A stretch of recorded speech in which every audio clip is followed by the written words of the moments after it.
بسم اللہ الرحمن الرحیم۔ ملے گا تو ظاہری اعمال بنیں گے، نماز، روزہ، زکوٰۃ، حج، ذکر، تلاوت، تعلیم کا حلقہ، یہ سارے ظاہری اعمال ہیں، یہ بنیں گے۔ اور پھر دعوت دیتے رہے اور ایمان کا پانی ملتا رہا تو انشاءاللہ اندرونی صفات بھی بنیں گی، اور وہ تقویٰ ہے، اور وہ توکل ہے، صفت احسان ہے، اور صبر ہے، اور شکر ہے۔ جب یہ اندر کی صفات بننی شروع ہوئی تو پھر اللہ پاک راضی ہو جائیں گے، اور اللہ پاک جب راضی ہو جائیں گے تو یاد رکھنا اللہ پاک غیبی مدد فرماتے ہیں، اور جب اللہ پاک کی غیبی مدد آتی ہے تو پھر اہل باطل تین قسم پر ہو جاتے ہیں، یا تو وہ ہدایت پر آ جاتے ہیں، اور یا وہ سرنگو ہو جاتے ہیں، اور یا وہ رکاوٹ ڈالنے پر آ جاتے ہیں۔ جب اہل باطل رکاوٹ ڈالنے پر آ جاتے ہیں تو اللہ پاک ان کی رکاوٹ کو غیبی طریقے پر دور کر دیا کرتا ہے۔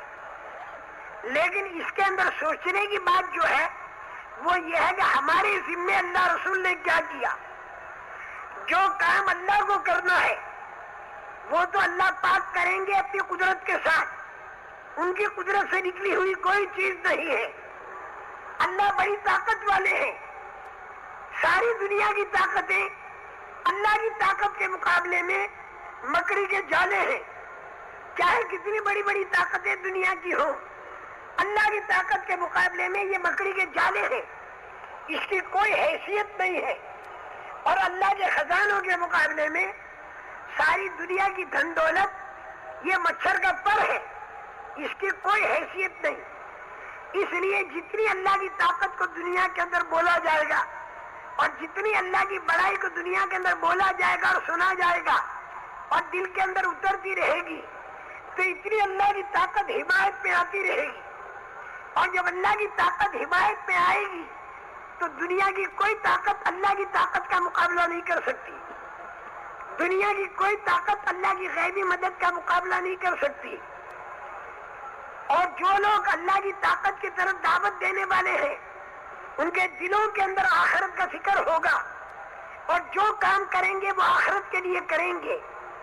ان کے دل و دماغ میں یہ بات بیٹھی ہوئی ہوگی کہ اللہ نے اپنی قدرت کا مظاہرہ کیا اور اپنے خزانے کا مظاہرہ کیا کہ ایک گٹھلی سے اتنے بڑے بڑے درخت تیار کر دیے لاکھوں کروڑ، اور منی کے 2 قطروں سے اتنا بڑا انسان تیار کر دیا اللہ نے۔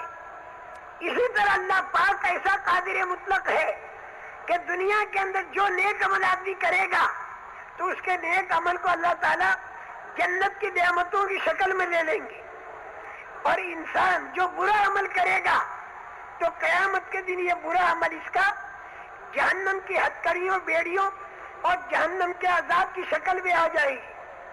اب پوری تفصیل قرآن پاک نے جنت اور جہنم کی کر دی، اور انسان دنیا کے اندر جو بھلا یا برا عمل کرتا ہے تو گویا وہ جنت کی نعمتیں تیار کر رہا ہے یا جہنم کے عذاب کو اپنے لیے تیار کر رہا ہے۔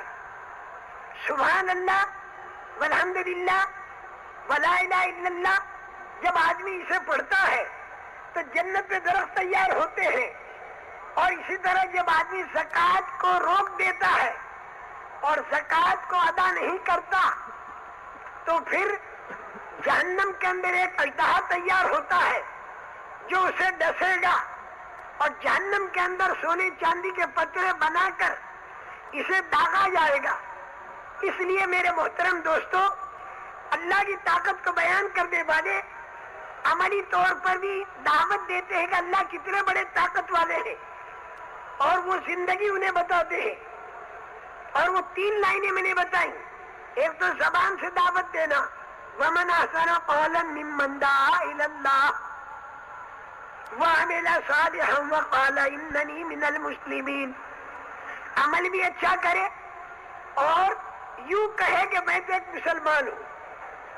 اعمال بھی بہت اچھے، دعوت بھی بہت اچھی دے رہا، لیکن اس کے باوجود اس کے اندر تکبر نہ پیدا ہو، بلکہ وہ یوں کہے کہ میں ایک عام مسلمانوں کی طرح ہوں۔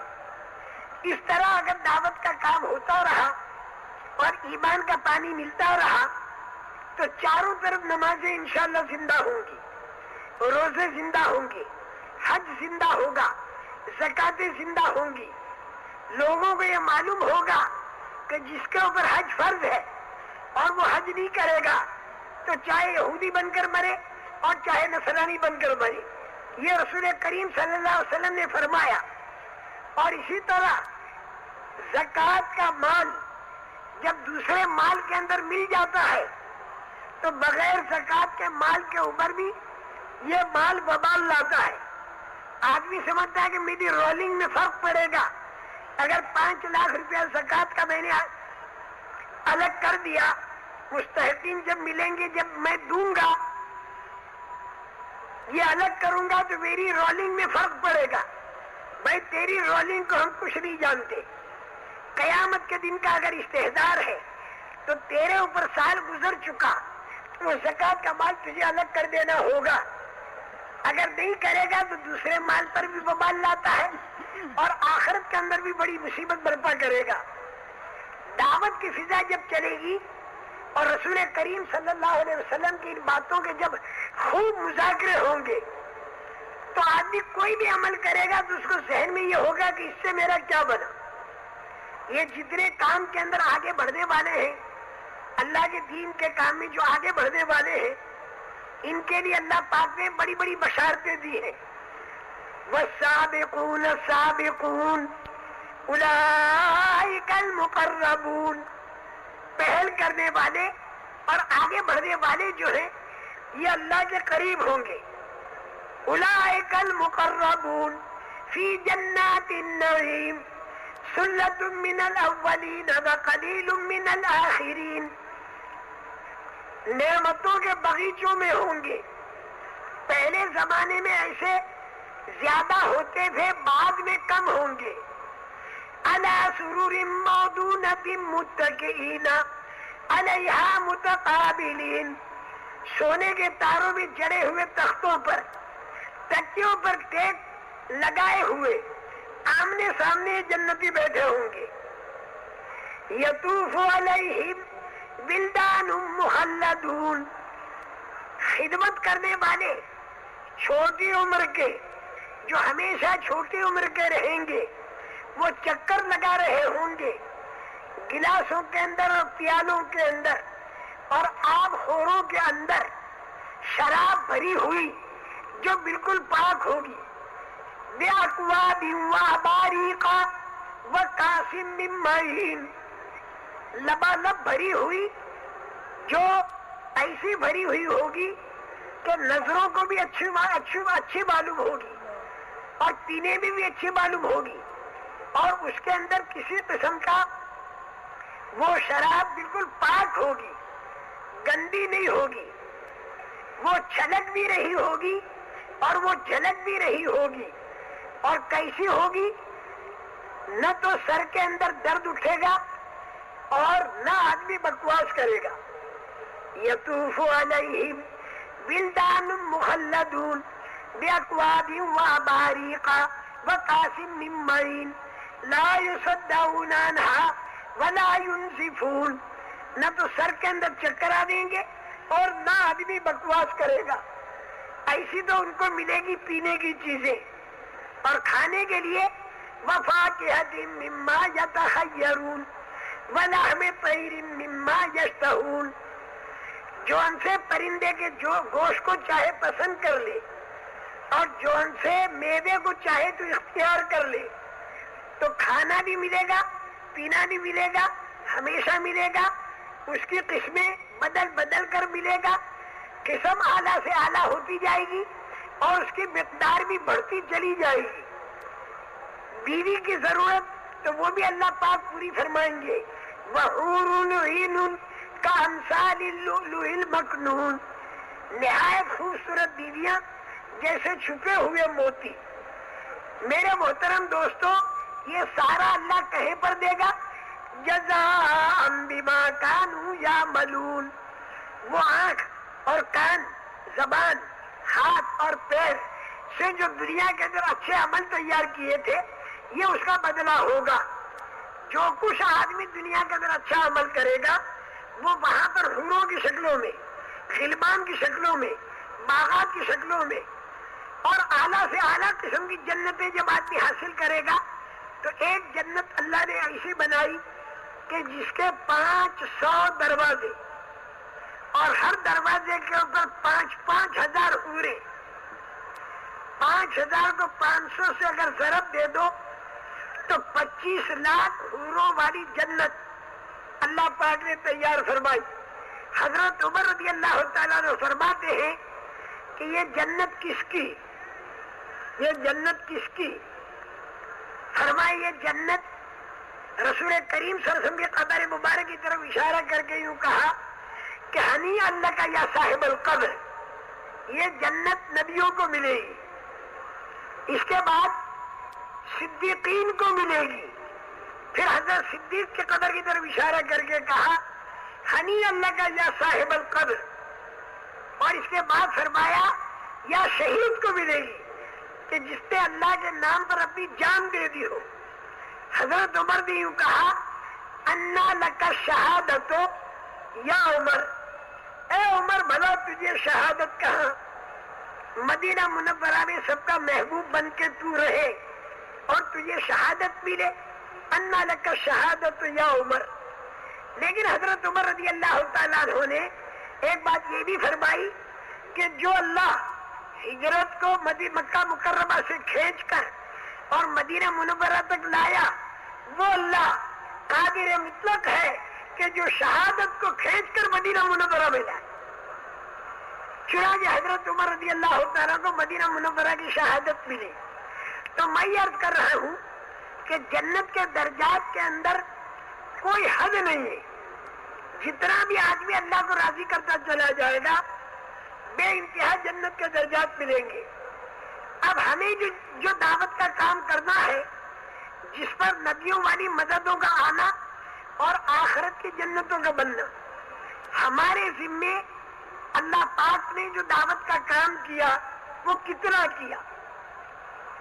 ہر مسلمان کو اللہ پاک نے یہ کہا کہ تو اپنا بھی فکر کر اور اپنے گھر والوں کو بھی دعوت دے اور اپنے خاندان کو بھی دعوت دے اور اپنی قوم کو بھی دعوت دے اور اپنی بستی والوں کو بھی دعوت دے اور بستی کے اطراف میں بھی دعوت دے اور پوری انسانیت کا غم کھا،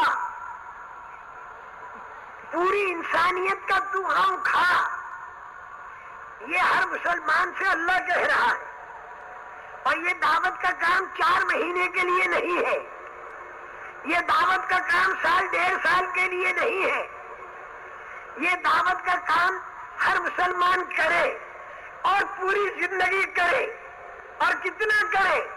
اتنا کرے کہ اپنا بھی فکر کرے، گھر والوں کا فکر کرے، ہر مسلمان خاندان کا فکر کرے، قوم کا فکر کرے، بستی والوں کا فکر کرے اور اطراف والوں کا بھی فکر کرے اور پوری انسانیت کا غم اس کے دل کے اندر بھرا ہوا. صرف مسلمانوں کا غم نہ ہو بلکہ پوری انسانیت کا غم ہو. ہمارے دلوں میں صرف مسلمانوں کا غم نہ ہو، مسلمانوں کے بارے میں تو ہماری یہ نیت ہو کہ ہر مسلمان پوری زندگی کے لیے دعوت کے کام کو اپنا کام بنا کر کھڑا ہو جائے اور قیامت تک کی اس کی جو آنے والی نسلیں ہیں صدیوں تک وہ ساری کی ساری نسلیں دعوت کے کام کو اپنا کام بنائیں. اس نقطۂ نظر کو سامنے رکھ کر اور ہمیں محنت کرنی ہے. اور یہ اللہ پاک ہمیں بتا رہے ہیں یا ایھا الذین آمنوا قوا انفسکم واہلیکم نارا.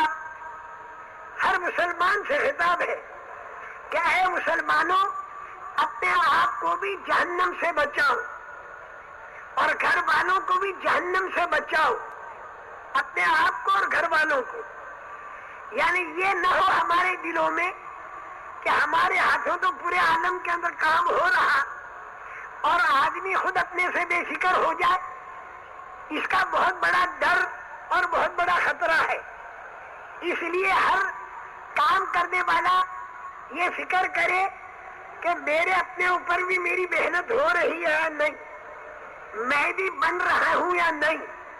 رسول کریم صلی اللہ علیہ وسلم کے زمانے میں ایک آدمی سارے بے ایمانوں کی صفوں کو پلٹتا چلا گیا اور خوب کام کیا۔ لوگوں نے آ کر رسول پاک صلی اللہ علیہ وسلم سے کہا کہ آج کا جہاد کا ثواب تو فلاں آدمی لے گیا سارا کا سارا، اس لیے کہ سب کو خوب اس نے پچھاڑا اور گرایا اور قتل کیا۔ رسول پاک صلی اللہ علیہ وسلم کی زبان مبارک سے بات نکلی کہ وہ آدمی جہنمی ہے، وہ آدمی جہنمی ہے۔ رسول پاک صلی اللہ علیہ وسلم کی زبان سے جو بات نکلتی ہے وہ کروڑوں سال کے بعد بھی غلط نہیں ہو سکتی۔ جو بات آپ کی زبان سے نکلی چاہے بالکل ظاہر کے خلاف ہو، لیکن ہو کر رہے گی، ہو کر رہے گی، ہو کر رہے گی۔ ایک قصہ میں سنا دوں۔ آپ ہجرت کے موقع پر چھپ کر نکلے، صدیق اکبر ساتھ میں ہے رضی اللہ تعالیٰ عنہ، چھپ کر نکلے۔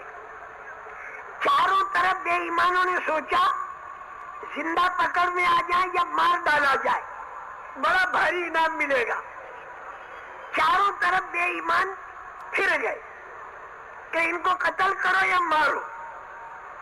اس میں سراقہ ابن مالک ایک چودھری تھا دیہاتی، اس نے دیکھ لیا رسول پاک صلی اللہ علیہ وسلم کو، بڑی خوشی ہوئی کہ بڑا مال ملے گا۔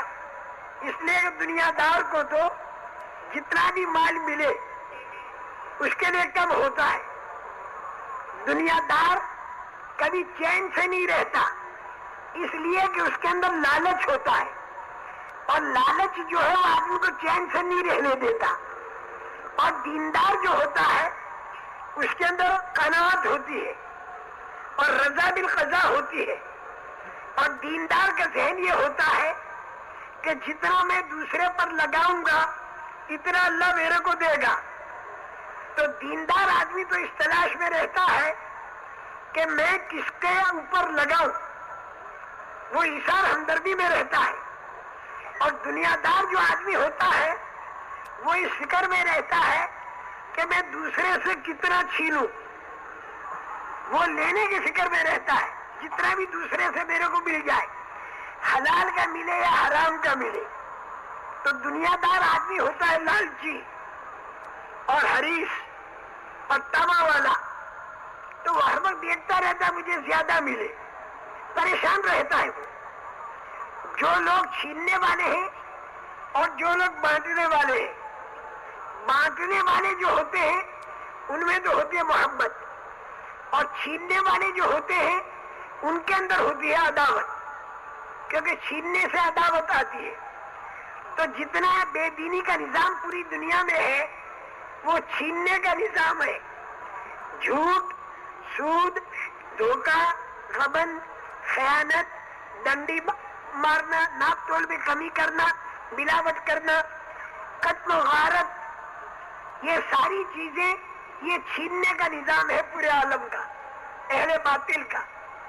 اس کی بنا پر پورے عالم کے اندر لڑائیاں ہو رہی ہیں۔ ہر آدمی چاہتا پوری دنیا میرے کو ملے، لیکن مل نہیں سکتی کیونکہ چاہنے والے اور بہت سے ہیں۔ اس کے بالمقابل رسول کریم صلی اللہ علیہ وسلم نے جو زندگی کی ترتیب بتائی ہے اس ایمان والے کو، وہ یہ بتائی کہ تو بانٹنے والا بن، دوسروں میں تقسیم کرنے والا بن، صدقہ ہے، خیرات ہے، زکوٰۃ ہے، ہدیہ ہے، غریبوں پر لگا، اور یہاں تک کہ غیر مسلم اگر محتاج ہے تو اس کے اوپر بھی لگا، ماں باپ پر بھی لگا، اولاد کے اوپر بھی لگا، بھائی بہنوں کے اوپر لگا، خوب لگانا سکھایا۔ اور یہ بتا دیا کہ وما انفقتم من شیء فهو یخلفہ، جتنا تم خرچ کرو گے اللہ اس کا بدل دے گا، اور بدل دینے کی اصل جگہ آخرت ہے۔ میرے محترم دوستو، یہ ایثار اور ہمدردی والے جو ہوتے ہیں ان کے اوپر بھی مال کم زیادہ ہوتا ہے، اور جو چھینا جھپٹی والے جو ہوتے ہیں ان کے اوپر بھی مال کم زیادہ ہوتا ہے۔ لیکن چھینا جھپٹی والوں کے اندر مال کا کم زیادہ ہونا عداوت اور دشمنی کے ساتھ ہوگا، اور جو لوگ ایثار اور ہمدردی کے ساتھ رہتے ہیں اور خوب تقسیم کرتے ہیں، ان کے پاس بھی مال کم زیادہ ہوتا ہے لیکن محبتوں کے ساتھ۔ یہاں پر محبت ہے اور وہاں پر عداوت ہے۔ اور میں ایک مثال بھی دے دوں آپ کو، 1 کلو حلوہ ہے، 1 کلو حلوہ، اس کے کھانے کے لیے 5 آدمی بیٹھے، ایثار اور ہمدردی والے۔ اب کوئی نہیں کھا رہا، دوسرا ہی کھاوے، سڑ جائے گا یہ، تو ایک نے لقمہ اٹھایا، دوسرے کے منہ میں ڈالا، تیسرے چوتھے پانچویں ایک ایک لقمہ ڈالا، پھر لقمے اٹھائے، 2 لقمے سب کو کھلائے۔ لیکن وہ 4 جو تھے یہ بھی ایثار اور ہمدردی والے تھے، ان کو بڑی غیرت آئی، خود نہیں کھاتا ہم کو کھلاتا ہے، تو انہوں نے کیا کیا، انہوں نے لینا شروع کیا اور اس کو کھلانا شروع کیا، ایک ایک لقمہ اس کو بھی کھلا دیا، حلوہ ختم ہو گیا۔ اب ان کے آپس کی باتیں بڑی محبت کی، وہ چاروں تو کیا کہتے ہیں کہ بھائی تم نے تو ہم کو 2 کھلائے اور ہم نے تم کو ایک ایک ہی کھلایا، تم کتنے اچھے آدمی ہو۔ تو یہ کھلانے والا کیا کہتا ہے، یہ کہتا بھائی میں نے تو تم کو 2 لقمے کھلائے لیکن تم سب نے مل کر میرے کو 4 کھلائے، تو دیکھیں محبت بھی بڑھ گئی اور کم زیادہ بھی ہو گیا، ایک کو 4 لقمے، دوسرے کو 2 لقمے، لیکن محبت کے ساتھ۔ ایثار ہمدردی میں یہ ہوگا۔ اور اس کے بالمقابل وہی 1 کلو حلوہ 5 آدمی کھانے کے لیے بیٹھے، لیکن وہ سارے کے سارے لالچو ہیں، حریص ہیں، چھینا جھپٹی والے بیٹھے، تھوڑی دیر کے اندر ہر ایک کا ذہن یہ کہ پورا حلوہ میں کھا جاؤں، لیکن نہیں کھا سکتا کیونکہ دوسرے بھی اسے خیال کے ہیں۔ تھوڑی دیر کے اندر حلوہ ختم ہوا۔ اب ان کی باتیں عداوت اور دشمنی کی ہوں گی۔ ایک کہے گا جتنی دیر میں نے 1 لقمہ کھایا اتنی دیر میں تو 3 لقمے کھا گیا، بڑا لالچی ہے تو۔ اس نے کہا کہ تیرا 1 لقمہ جو تھا یہ میرے 6 لقموں کے برابر تھا، اس لیے تجھے دیر لگی، 6 لقموں کے برابر تھا۔ تو دیکھیں کم زیادہ یہاں پر بھی ہوا، لالچ والوں میں بھی، اور کم زیادہ ایثار ہمدردی والوں میں بھی ہوا، لیکن وہاں محبت کے ساتھ ہوا اور یہاں عداوت کے ساتھ ہوا۔ میرے محترم دوستوں اور بزرگوں، آدمی کے دل میں جب لالچ آتا ہے وہ چاہتا خوب لے لوں، تو سراقہ ابن مالک اس نے سوچا کہ رسول پاک صلی اللہ علیہ وسلم کو اگر میں مار ڈالوں گا یا گرفتار کر لوں گا تو میرے کو بہت مال ملے گا، لیکن جسے خدا رکھے اسے کون چکھے، اللہ کی غیبی مدد۔ سراقہ ابن مالک کا جو گھوڑا تھا وہ زمین میں دھسنے لگا، سراقہ ابن مالک گھبرایا، ارادہ ملتوی کر دیا، وہ پیر نکل گئے گھوڑے کے۔ اس کے بعد پھر اس نے سوچا کہ یہ تو یوں ہی ہو گیا آٹومیٹک، اس نے پھر ارادہ کیا حملہ کرنے کا، پھر پیر دھسے، 2-3 مرتبہ ایسا ہوا، ارادہ چھوڑ دیا۔ رسول پاک صلی اللہ علیہ وسلم سے ملا، کہا کہ میں یہاں سے آنے والوں کو روک دوں گا، یہ راستہ میں نے دیکھ لیا ہے، دوسری طرف متوجہ کر دوں گا، آپ امن و امان سے تشریف لے جائیے۔ اس موقع پر رسول کریم صلی اللہ علیہ وسلم نے سراقہ ابن مالک سے یوں کہا کہ اے سراقہ، کیا حال ہوگا تیرا اس دن جس دن کسرا کے سونے کے 2 کنگن تیرے ہاتھ میں ہوں گے؟ حالانکہ وہم و گمان نہیں، یہ موقع ایسا تھا کہ کسرا ایک بہت بڑے بلاک کا مالک، اور اس کے 2 کنگن اس کی بڑی عزت اور شرافت سمجھی جاتی تھی. اور وہ دیہات کا رہنے والا ایک چودھری سراقہ ابن مالک کے ہاتھ میں. ظاہر کے اعتبار سے یہ بات انہونی دکھائی دیتی ہے، لیکن رسول کریم صلی اللہ علیہ وسلم کی زبان مبارک سے جو بات نکلی وہ کبھی انہونی نہیں ہو سکتی. کروڑوں سال کے بعد بھی وہ غلط نہیں ہوگی. میرے محترم دوستو، یہ سراقہ ابن مالک بعد میں جا کے مسلمان بن گئے اور رضی اللہ تعالیٰ عنہ بن گئے. رسول پاک صلی اللہ علیہ وسلم دنیا سے پردہ فرما گئے. دور صدیقی پورا ہو گیا، دور فاروقی آیا. حضرت سعد ابن ابی وقاص رضی اللہ تعالیٰ عنہ کو کسرائے فارس کی طرف بھیجا، اور رسول پاک صلی اللہ علیہ وسلم جو جماعتوں کو بھیجا کرتے تھے تو ان سے فرمایا کرتے تھے کہ تمہارے 3 کام ہوں گے. پہلا کام تو یہ ہوگا کہ تم انہیں جا کر کلمے کی دعوت دو، اس لیے کہ جو مجمع وہاں سے جاتا تھا کلمے کی دعوت دینے کے لیے، اس مجمع کے اندر 5 باتیں ہوتی تھی جو رسول کریم صلی اللہ علیہ وسلم نے مدینہ منورہ میں صحابہ کے اندر پیدا کر دی تھی. اور یہ 5 باتیں ایسی تھیں کہ جس کی طرف انسانوں کے دل کھنچا کرتے تھے. ان میں سے ایک بات ایمانیات کی لائی. ایمان کی بڑی طاقت ان لوگوں کے اندر، اللہ کی بہت بڑی عظمت ان لوگوں کے اندر، اور آخرت کا بڑا فکر ان لوگوں کے اندر، اور رسول کریم صلی اللہ علیہ وسلم کے طریقے پر کامیابی کا یقین ان کے دلوں کے اندر اترا ہوا تھا.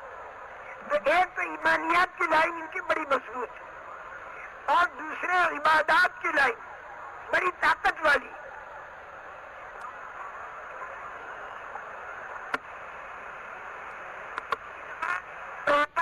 زکات ان کی حج، یہ عبادات ان کی بڑی طاقت والی.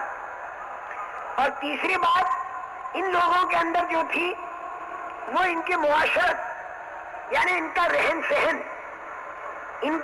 سہن بڑا پاکیزہ، دلوں کا کھینچنے والا، نبوی طریقے پر رسول کریم صلی اللہ علیہ وسلم کی صحبت پہ رہ کر انہوں نے معاشرت کو سیکھا.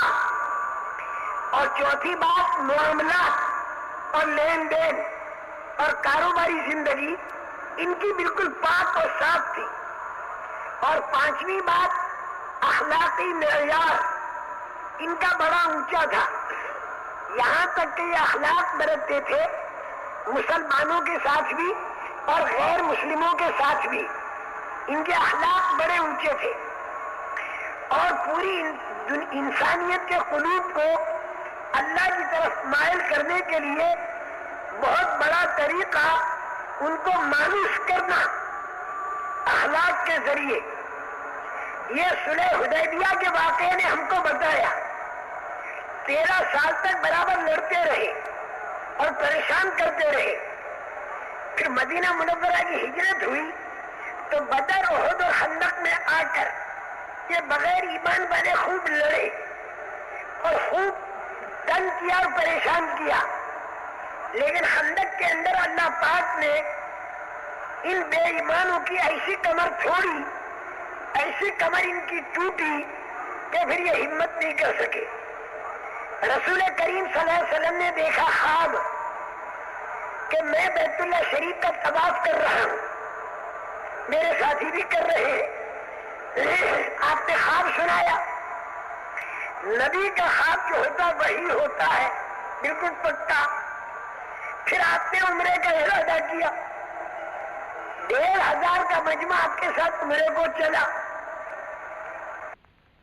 انہوں نے ایسی کہی کہ جس میں حضرت عمر کو بڑا غم ہوا، سارے صحابہ کو بڑا غم ہوا، لیکن ان لوگوں کے دل و دماغ میں یہ بات بیٹھی تھی کہ نبی پاک صلی اللہ علیہ وسلم اللہ کی طرف سے جو بات کہیں گے ہمارا جی چاہے گا تو بھی مانیں گے، اور جی نہیں چاہے گا تو بھی مانیں گے، اور اسی میں ہمارے لیے خیر ہے۔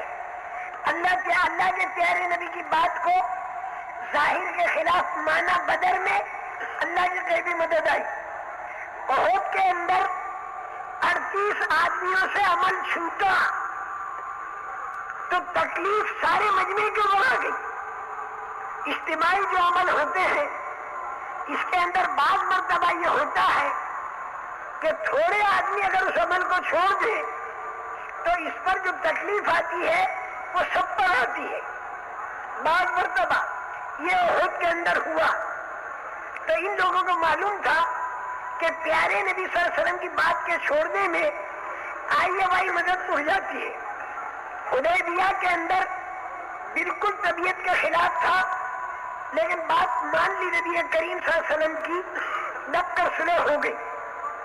واپس جانے لگے، راستے میں آیت اتری، اِنَّا فَتَحْنَا لَكَ فَتْحًا مُبِينًا، ہم نے تم کو کھلی فتح دے دی، کھلی فتح دے دی۔ حضور پاک صلی اللہ علیہ وسلم سنا رہے اس آیت کریمہ کو۔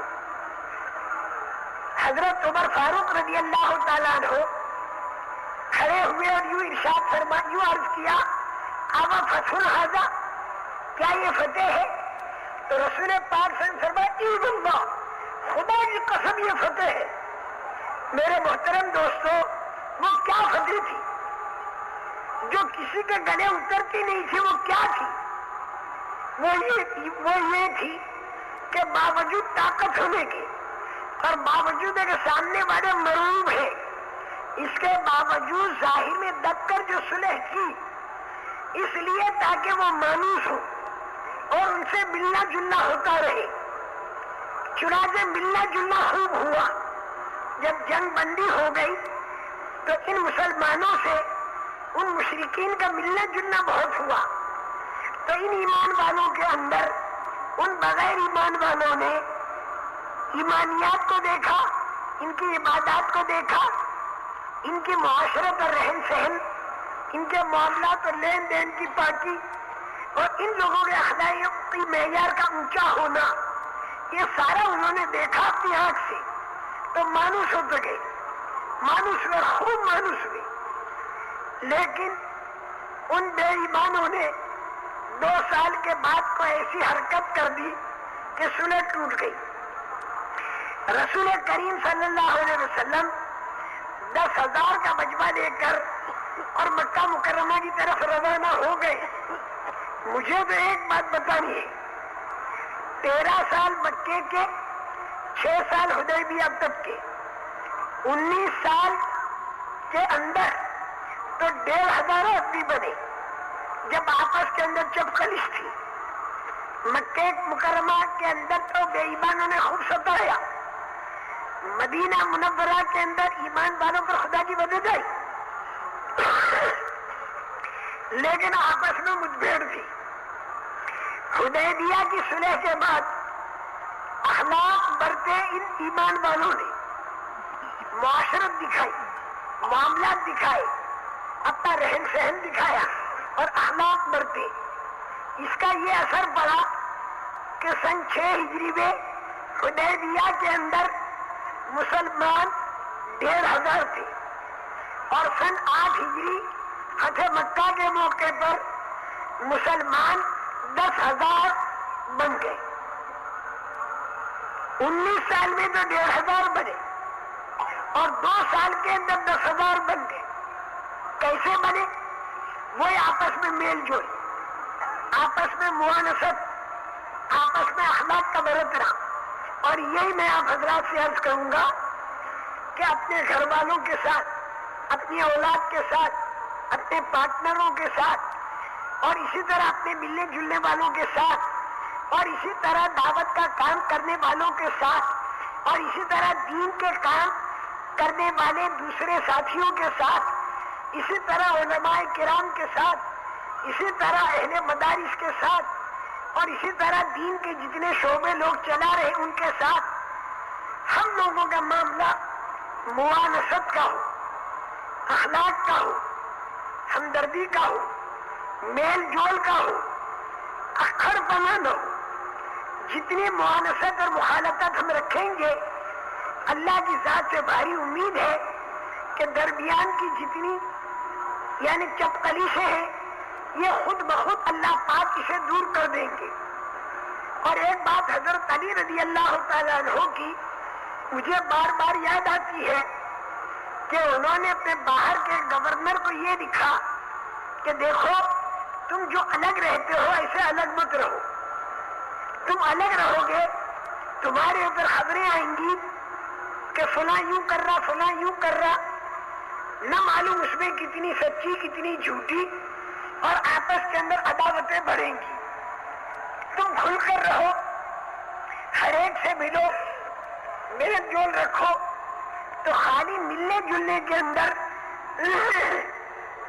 بہت سی باتیں انشاءاللہ صاف ہو جائیں گی، اور تھوڑی بہت باتیں اگر رہ بھی گئی تو وہ صاف کرنے میں زیادہ دیر نہیں لگے گی۔ اس لیے ملنا جلنا اور اجتماعیت کا پیدا کرنا اور ہر ایک کو مانوس رکھنا، ہر ایک کو مانوس رکھنا، یہ ایک اتنی بڑی دولت ہے کہ اس کے ذریعے ہم پورے عالم کے اندر دین کو زندہ، پورے عالم میں دین زندہ ہو سکتا ہے۔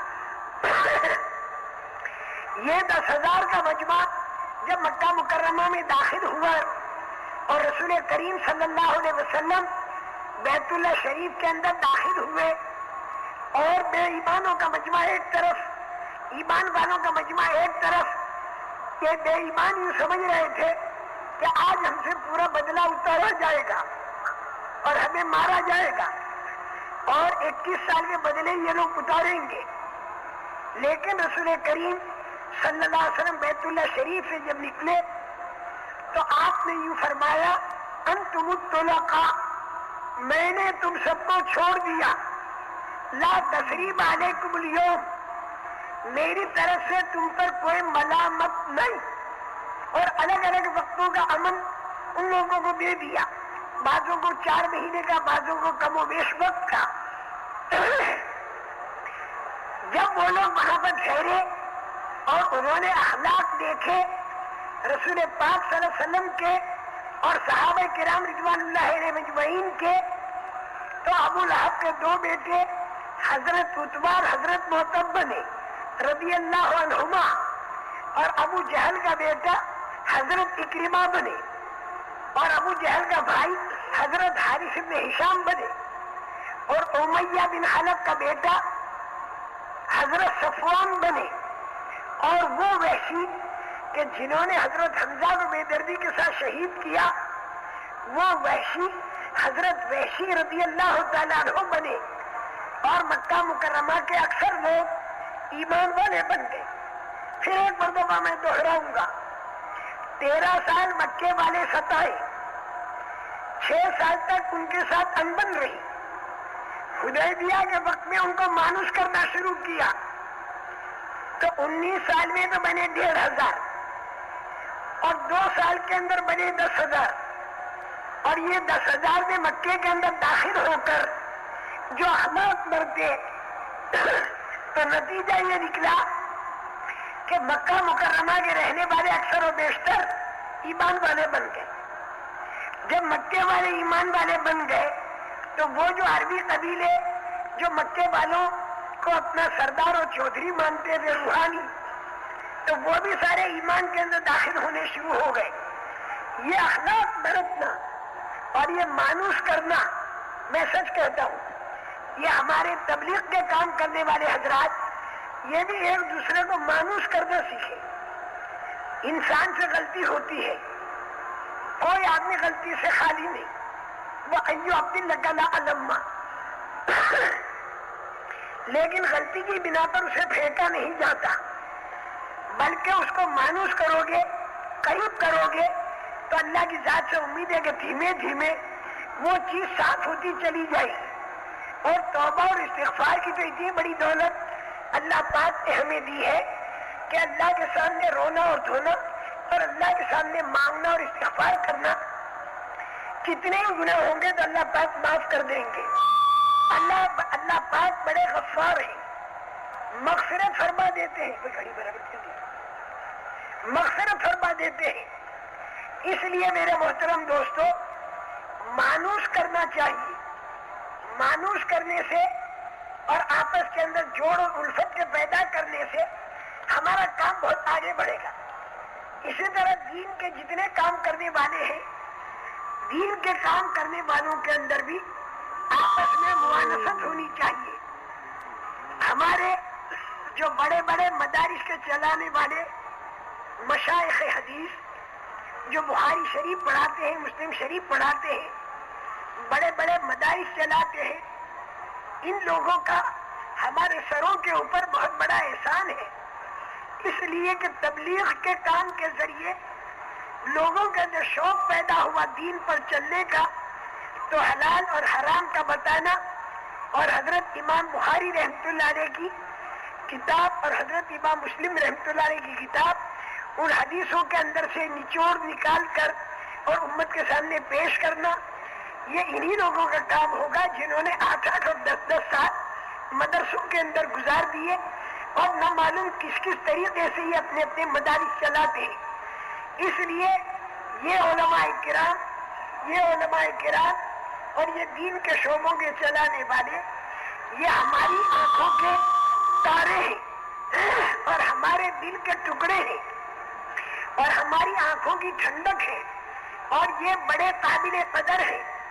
میں اپنے ان علماء کرام سے بھی اور بڑے بڑے مشائخ سے بھی دستبستہ اس بات کی گزارش کروں گا کہ ہم لوگ آپ کے بچے ہیں اور ہم لوگ آپ کے سامنے کوئی حیثیت نہیں رکھتے. ہم کام کرنے والوں سے اگر کسی قسم کی کوئی اوک چوک ہو جائے تو اللہ کے واسطے آپ ہمیں معاف کر دینا. قیامت کے دن اللہ کے سامنے ہمارے خلاف مقدمہ دائر مت کر دینا. ہم یہیں پر آپ سے معافی مانگتے ہیں.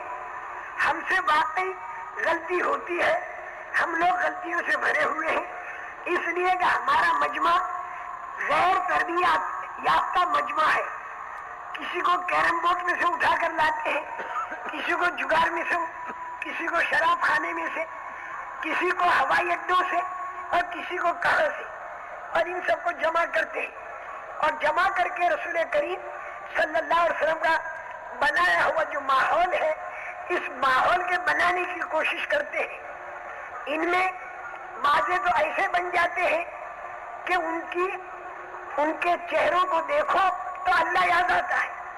بازے تو دعوت کے کام میں لگ کے ایسے بن جاتے ہیں کہ ان کو سوتا ہوا دیکھو تو ان کو دیکھنے سے بھی اللہ یاد آتا ہے، اور ان کی فکروں کو سنو تو صرف سن کر بھی اللہ یاد آتا ہے. ان کی صحبت میں تھوڑی دیر کے لیے بیٹھو تو اللہ کا تعلق ملتا ہے. بازے تو ایسے، اور بھی بازے ایسے بھی ہیں کہ جو ابھی چل رہے ہیں اور راستے میں ہیں، ابھی وہ سالکین میں ہے، ابھی وہ واسدین میں نہیں بنے. ہم سارے کے سارے چلنے والوں میں ہیں. اس بنا پر ایک دوسرے کے بارے میں جو کوتاہیاں ہو جاتی ہیں اس کو ایک دوسرا معاف کر دے. اگر ہم دوسروں کو معاف کریں گے تو اللہ پاک ہم کو معاف کرے گا. غفار کے خلیفہ ہونے کی وجہ سے لوگوں کی غلطیوں کا معاف کرنا، اور ستار کا خلیفہ ہونے کی وجہ سے لوگوں کی عیبوں کے اوپر پردے ڈالنا. میرے محترم دوستو، سارے ہی کام کرنے والے اور سارا آیا ہوا نیا مجمع، یہ نیا مجمع جو ہے یہ بھی سینے سے لگانے کے قابل ہے. اس نئے مجمع کو اگر سینے سے لگایا گیا اور ان کو مانوس کیا گیا تو کیا عجب ہے کہ ان نیوں کے اندر بازے ایسے ہیرے نکل آ گئے کہ جو سینکڑوں پرانوں کو بھی پیچھے کر دے. اس لیے کہ یہ دعوت کا کام جو ہے وہ کسی کا ذاتی کام نہیں ہے، یہ تو اللہ کا دیا ہوا پوری امت کا کام ہے. میری بات کہیں سے کہیں چلی گئی. میں آپ حضرات سے عرض کر رہا تھا کہ مانوس کرنے سے مکہ مکرمہ والے ایمان پر آئے، عربی سارے قبیلے ایمان پر آئے، اور اللہ پاک نے چاروں طرف ایمان کے پھیلنے کی فضا بنا دی. حضرت سعد بن ابی وقاص رضی اللہ تعالیٰ عنہ کو جو کسرا فارس کی طرف حضرت عمر نے بھیجا رسول کریم صلی اللہ علیہ وسلم کے طریقے پر 3 باتیں لے کر. ایک بات تو یہ کہ اول تم ان کو دعوت دینا. کس بات کی دعوت دینا؟ جو بات تمہارے مجمع کے اندر ہے. اور ان کے مجمع میں کیا بات تھی؟ 5 باتیں. ایک تو ایمانیات کی لائن تھی، ایک ان کی عبادات کی لائن بڑی مضبوط تھی، ایک ان کا اخلاقی معیار بہت اونچا تھا، ایک ان کی معاشرت اور رہن سہن بہت اونچا تھا، اور ایک ان کے معاملات اور لین دین بڑے پاک صاف تھے اور اخلاقی معیار اونچا تھا.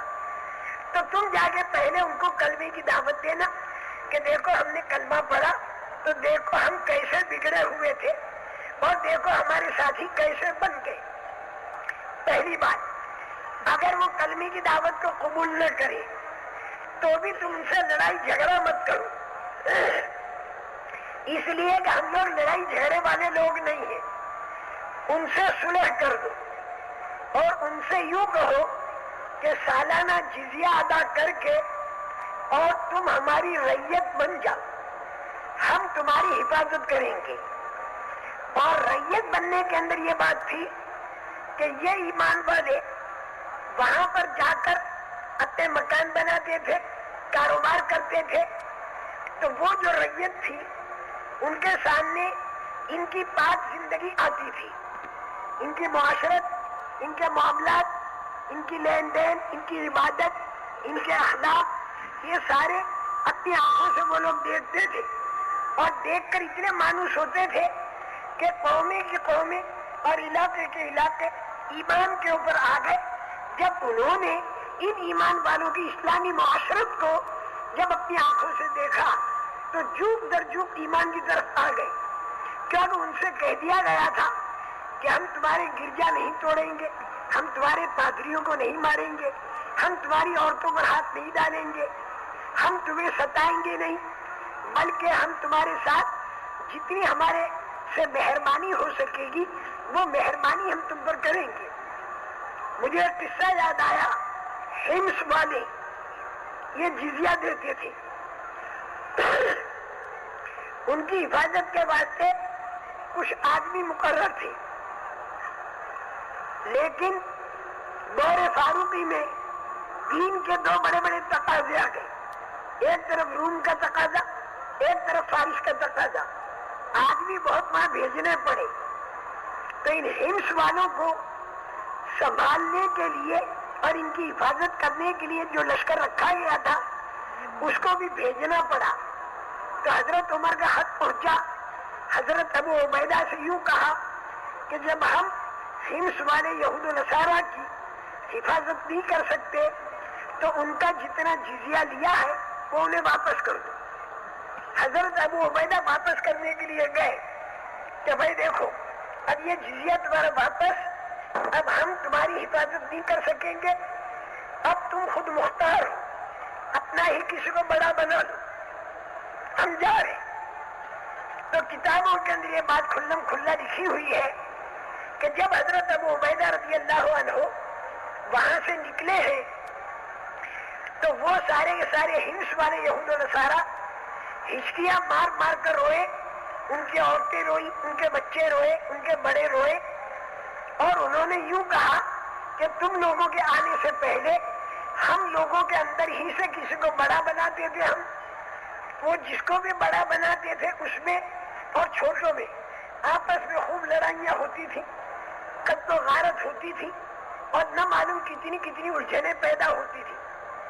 جب سے تم لوگ آئے ہو بڑا امن و امان رہا، ہماری عورتیں محفوظ، ہمارے بچے محفوظ، ہمارے کاروبار محفوظ، ہمارے گھر محفوظ، اور خود ہمارے عبادت خانے بھی محفوظ. حیرت انگیز طریقے پر ہم امن میں آ گئے. لیکن آج تم ہم کو چھوڑ کر جا رہے ہو اور پھر ہمنے کا کوئی آدمی بڑا بنے گا تو جو پہلے کیا تھا وہی کرے گا اور ہم پھر پریشان ہوں گے. یہ زندگی رسول پاک صلی اللہ علیہ وسلم نے رعیت کے ساتھ کیسے گزار دی یہ سکھائی تھی. تو رسول پاک صلی اللہ علیہ وسلم 2 باتیں بتاتے تھے، یا تو کلمے کی دعوت دو اور انہیں بتاؤ کہ میرے مجمع میں جو زندگی ہے ویسی تمہاری بنے، نہ مانے تو ان سے صلح کرو. یہ صلح کرنا جو ہے یہ بھی ایک قسم کا دعوت ہی ہے، عملی طور پر ہے اور تفصیلی طور پر ہے۔ اب اگر وہ نہ مانے تو پھر یہ اجازت تھی کہ پھر ان سے جہاد کیا جائے اور قتال کیا جائے، لیکن اس کے اندر آسمانی اللہ کی غیبی مددیں ایسی آتی تھی کہ جتنے بگڑے ہوئے اہل باطل تھے ان کے اوپر سہم سوار تھا، اور وہ یوں کہتے تھے کہ بھائی ان لوگوں کا ڈیفینس کا کوئی خرچہ نہیں ہے، اس لیے کہ یہ لوگ لڑائی جھگڑے والے لوگ نہیں ہیں، یہ لوگ تو فائر بریگیڈ کی موٹر کی طرح سے ہیں۔ فائر بریگیڈ کی موٹر کا کام آگ میں سے لوگوں کو نکال کر باہر کر دینا، تو یہ لوگ جہنم کی آگ سے نکال کر اور جنت کے باغ میں نکالنے والے لوگ ہیں۔ جیسے فائر بریگیڈ کی موٹر کی آواز ساری آوازوں سے الگ ہوتی ہے، اسی طرح ان کی آواز دوسری آوازوں سے بالکل الگ ہوتی ہے۔ دوسری آوازیں کچھ اور ہیں اور ان کی آواز یہ ہے کہ کرتا دھرتا اللہ کی ذات ہے۔ جو اللہ کی بات کو مانے گا، رسول کریم صلی اللہ علیہ وسلم کے طریقے پر مانے گا اور آخرت کے فکر کے ساتھ مانے گا تو دنیا اور آخرت میں اللہ پاک اسے چمکائیں گے۔ میرے محترم دوستوں اور بزرگوں، یہ فائر بریگیڈ والے ہیں، لیکن فائر بریگیڈ کی موٹر جب چلتی ہے سب پبلک الگ ہو جاتی ہے، موٹریں الگ ہو جاتی ہے، لیکن 8-10 آدمی سدھی سامنے آ جائیں تو یہ موٹر ان کے اوپر چلا دے گا کہ بھلے یہ 8-10 آدمی مر جائیں، لیکن وہ لاکھوں آدمی جو آگ میں جل رہے ہیں وہ بچ جائیں۔ تو بہت مجبوری کے درجے میں یہ لوگ کام کرتے ہیں۔ آسمان سے پھر ان کے لیے اللہ کی مدد آتی ہے، اور ایسی غیبی مدد اللہ کی آتی ہے کہ جو حیرت میں ڈالنے والی، سب کے اوپر اس کا اثر پڑا، یہاں تک کہ کسرائے فارس پر بھی اس کا اثر پڑا۔ سعد بن ابی وقاص رضی اللہ تعالیٰ عنہ ہزاروں کے مجمع کے ساتھ ہے، درمیان میں دریائے دجلہ ہے، اور اخیر میں جا کر وہاں پر کسرائے فارس ہے، اور سینکڑوں لاکھوں کی تعداد میں وہاں پر فارسی موجود ہیں۔ ان کو یہ ڈر لگا کہ اگر یہ لوگ آ گئے تو ان کے ساتھ اللہ کی آسمانی مدد ہوگی تو ہماری طاقت اور ہماری دھن دولت کچھ نہیں کر سکے گی۔ انہوں نے کشتیاں ہٹا دی، انہوں نے پل ہٹا دیے۔ یہاں پر حضرت سعد بن ابی وقاص کے ساتھیوں نے دیکھا کہ دریائے دجلہ ہے بہت گہرا، پل اور کشتیاں نہیں ہے، لیکن ان کی زبانوں میں جو بات آئی، ان کے دل و دماغ میں یہ بات بیٹھی ہوئی تھی کہ اللہ کی قدرت کے مقابلے میں شیر اور چونٹی یہ دونوں برابر ہیں۔ اگر اللہ مارنے پر آئے تو چونٹی سے مار سکتا ہے، اور اگر اللہ بچانے پر آئے تو شیر سے بھی بچا سکتا ہے۔ دجلہ اور قطرہ یہ دونوں برابر ہیں، اگر اللہ مارنے پر آئے تو قطرے سے مار سکتا ہے، اور اللہ اگر بچانے پر آئے تو دجلہ بھی نہیں مار سکتا۔ کرنے والی ذات اللہ کی ہے، ساری دنیا کی طاقتیں اللہ کی طاقت کے مقابلے میں کچھ نہیں کر سکتی۔ حضرت جبریل بہت بڑے مقرب فرشتے، اور چونٹی ایک بے حیثیت جانور ہے، لیکن خدا کی قدرت کے مقابلے میں حضرت جبریل بھی حرکت نہیں کر سکتے اور چونٹی بھی حرکت نہیں کر سکتی۔ صحابہ کی زبان پر یہ بات آئی کہ یہ قطرہ ہم کو روکے گا، یہ قطرہ ہم کو روکے گا۔ دجلہ کو قطرہ کہا اور ڈال دیے گھوڑے اللہ کے بھروسے پر۔ ہزاروں کا مجمع اس کے اندر چلا اور لاکھوں نے دیکھا۔ تاریخ کے لکھنے والے اسے مٹا نہیں سکتے، وہ سارے کے سارے حیرت میں رہ گئے کہ دیکھو ان کے ساتھ خدا کی کیسی غیبی مدد ہے۔ میرے محترم دوستو، یہ کسرا جو تھا یہ ہارا، اس کا جو مال غنیمت تھا وہ سارا حضرت سعد بن ابی وقاص نے اس کی فہرست بنائی، حضرت عمر پر بھیجی۔ حضرت عمر نے وہ لسٹ دیکھی تو حضرت عمر نے یوں فرمایا حضرت سعد سے کہ اس کے اندر کچھ بھول معلوم ہوتی ہے۔ حضرت سعد تعجب میں پڑ گئے، دیکھا ادھر ادھر تو کسرا کے جو کنگن تھے وہ ایک کہیں کونے میں پڑے ہوئے تھے، اسے نکالا اور نکال کر لسٹ کے اندر اسے داخل کر دیا، فہرست میں اسے داخل کر دیا۔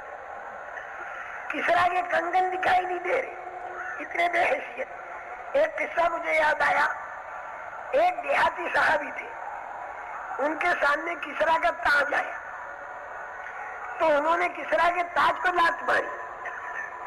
تو ایک شہری صحابی تھے، وہ یہ سمجھے کہ کسرا کے تاج کو جو لات ماری ہے یہ بیچارہ دیہات کا رہنے والا ہے، جانتا نہیں کہ کیا ہے یہ۔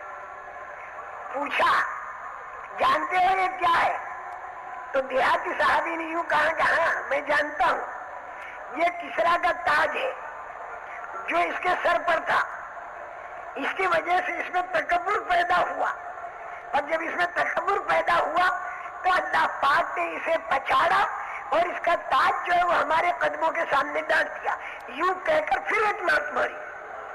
تو شہری صحابی سمجھ گئے کہ لات مار رہا ہے جان پر۔ جو کام ہمارے سپرد ہوا تھا دعوت کا، جب ہم وہ کام کرتے تھے تو اس وقت کسرا کے تاج ہماری ٹھوکروں پر تھے، اور آج اگر کہا جائے کہ بھائی تم اللہ کے راستے میں نکلو تو کہے صاحب یہ تو وہ زمانہ ہے جس میں کھیتوں میں کھاد ڈالی جاتی ہے، ہم تو کھاد ڈالیں گے کھیتوں میں جا کر۔ جب کام سپرد کیا تھا وہ کام کیا تو کسرا کے تاج قدموں پر آئے، اور جب وہ کام چھوڑ دیا تو پاخانے کی ٹوکری سروں کے اوپر آ گئی، اتنے اتر گئے۔ حضرت سعد بن وقاص رضی اللہ عنہ تشریف لائے، مجمع صحابہ کا۔ حضرت عمر رضی اللہ تعالیٰ عنہ نے حضرت سراقہ کو بلایا اور بلا کر یوں کہا کہ لوگ کسرا کے 2 کنگن اپنے ہاتھ میں دیے، اور پھر اسے کہا کہ وہ منظر قائم کرو جو رسول پاک صلی اللہ علیہ وسلم کی ہجرت کا منظر ہے۔ اس وقت حضرت سراقہ نے وہ ساری بات سنائی جو وہم و گمان میں نہیں ہوتی، وہ چیز اللہ نے کر کے دکھائی۔ میرے اوپر جو رقت طاری ہوتی ہے اس بات پر ہوتی ہے کہ کسرا کے کنگن کی خبر سراقہ ابن مالک کے بارے میں تھی جو بالکل ظاہر کے خلاف تھی، اور حضرت عمر کو اتنا یقین تھا کہ یہ بات غلط ہو نہیں سکتی، یہ بات غلط ہو نہیں سکتی۔ کتنے یقین کے ساتھ یہ بات کہی؟ رسول کریم صلی اللہ علیہ وسلم نے اللہ کی طرف سے ہمیں خبر دی ہے کہ جب آدمی مرتا ہے تو مرنے کے وقت میں اگر مجرم ہے تو اس کے لیے فرشتے آتے ہیں پٹائیاں کرنے، اور اگر فرما بردار ہے تو فرشتے آتے ہیں استقبال کرنے۔ اسی طرح قبر کے اندر جب رکھا گیا تو مجرم کے لیے کیا کیا عذاب ہوگا اور فرما بردار کے لیے کیا کیا نعمتیں ہوں گی۔ اسی طرح رسول کریم صلی اللہ علیہ وسلم نے اللہ کی طرف سے ہمیں خبر دی کہ جس وقت قیامت کا دن آئے گا تو وہاں پر کس قدر ساری دنیا کے انسان پریشان ہوں گے۔ یہ ساری خبریں اللہ کے پیارے نبی کی دی ہوئی خبریں، سراقہ ابن مالک والی جو خبر تھی کیسی پکی سچی نکلی، ظاہر کے اندر انہونی۔ ڈر مجھے یہ لگ رہا ہے کہ موت کا وقت آنا ہے اور ضرور آنا ہے، اور یہ ہمیں معلوم نہیں کہ موت کے وقت میں ہمارا نام مجرمین کی فہرست میں ہوگا یا فرما برداروں کی فہرست میں ہوگا، ہمیں کچھ پتہ نہیں۔ حضرت عمر فاروق رضی اللہ